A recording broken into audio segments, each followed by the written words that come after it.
आत्मीय शिक्षक बंधू आणि भगिनींनो नमस्कार।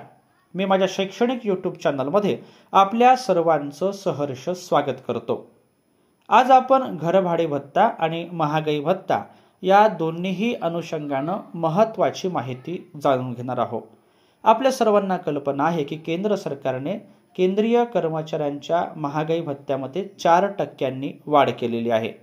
अशाच प्रकारचा महागाई भत्ता हा राज्य सरकारही आगामी कालखंडात वाढवू शकते।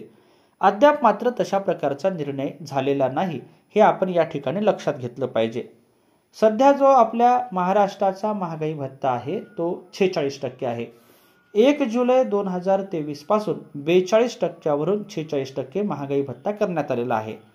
केंद्र सरकारने जो 4%चा निर्णय घेतलेला आहे त्या पार्श्वभूमीवर जर राज्य सरकारनेही निर्णय घेतला तर आपल्या सर्व शिक्षक, शिक्षकेतर कर्मचारी आणि अन्य विभागातील कर्मचाऱ्यांचा महागाई भत्ता हा 46% वरून 50% होण्याची शक्यता आहे। या पार्श्वभूमीवर घरभाडे भत्त्याच्या संदर्भात नेमका काय शासन निर्णय आहे तेही आज आपण या व्हिडिओच्या माध्यमातून जाणून घेणार आहोत। अशाच प्रकारच्या विविध शैक्षणिक बातम्या जाणून घेण्यासाठी माझ्या या यूट्यूब चॅनलला लाईक आणि सबस्क्राईब करा अशी नम्र विनंती मी आपल्याला या व्हिडिओच्या माध्यमातून करतो आहे। सोबतच आजच्या विषयाच्या अनुषंगाने जर आपल्याला आपलं मत व्यक्त करावयाचं असेल तर ते आपण कॉमेंट बॉक्समध्ये जरूर नमूद करू शकता। याशिवाय शालेय शिक्षण विभागाचे विविध शासन निर्णय, शिक्षक भरती, शिक्षकेतर कर्मचारी भरती या पार्श्वभूमीवर विविध व्हिडिओ जर आपल्याला जाणून घ्यावयाचे असेल तर त्यासाठी यूट्यूब चॅनलला प्लेलिस्ट आहेत, त्याचाही उपयोग आपण घेऊ शकता। आता आपण सुरुवातीला समजून घेऊ तो म्हणजे घरभाडे भत्त्याच्या संदर्भातला आपल्या समोर दिसणारा वित्त विभागाचा शासन निर्णय।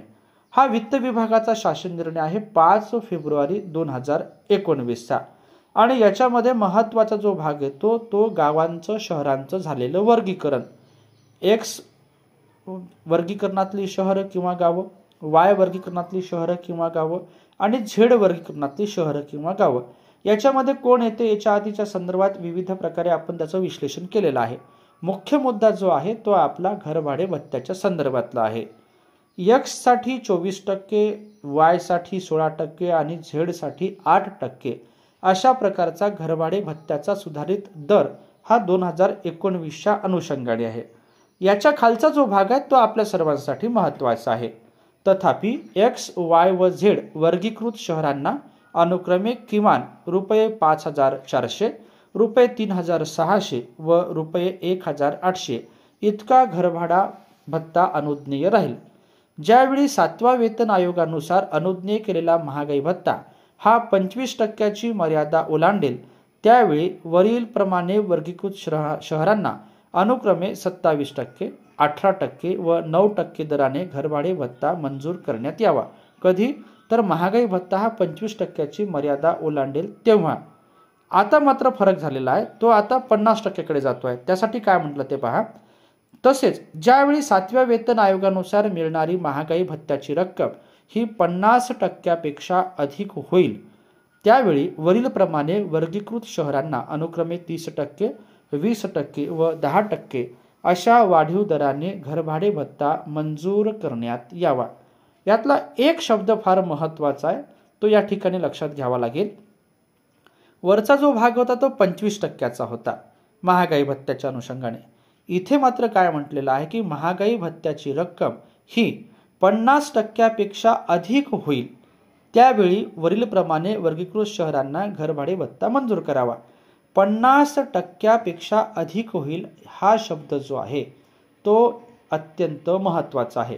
तो यासाठी महत्त्वाचा आहे की यावेळेसचा जो आपला महागाई भत्ता आहे कर्मचाऱ्यांचा तो 46+4 म्हणजे बरोबर 50%च होत आहे। तो 50% पेक्षा अधिक होईल असा शब्दप्रयोग वापरल्यामुळे येणाऱ्या कालखंडात आपल्याला समजेल की नेमका घरभाडे भत्ता हा 9% वरून 10% झाला की नाही झाला। तोपर्यंत मात्र आपल्याला वाट पाहावी लागेल। या सर्व पार्श्वभूमीवर राज्य सरकारने लवकरच सगळ्या कर्मचाऱ्यांसाठी घरभाडे भत्ता लवकरात लवकर मंजूर करावा, महागाई भत्ता मंजूर करावा असा आशावाद आपण या निमित्ताने व्यक्त करूया। आपण हा संपूर्ण व्हिडिओ ऐकल्याबद्दल आपल्या सर्वांचेच मनापासून धन्यवाद।